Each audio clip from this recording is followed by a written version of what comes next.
Are you looking to have straight crochet color changes? Here's my top tip for getting the perfect crochet color change. So let's say you're approaching your color change. You've got the color you're changing to on the bottom and your current color on the top.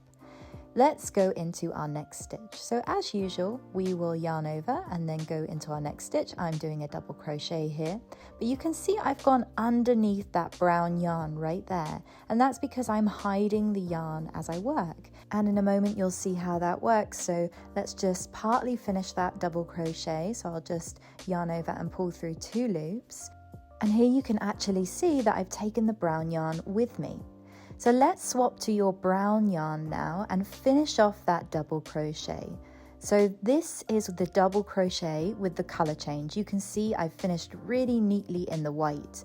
And now all I have to do is just continue with the brown. So I go into the next stitch, go underneath the white, so you're taking the yarn with you, and then finish off my double crochet by pulling through 2 loops and then 2 loops again. And you can see that there's a really straight color change here, and it's perfect when you look at it from the top as well. If you're ready to do a pattern with color changes so you can learn as you go check out this pattern on my Etsy page.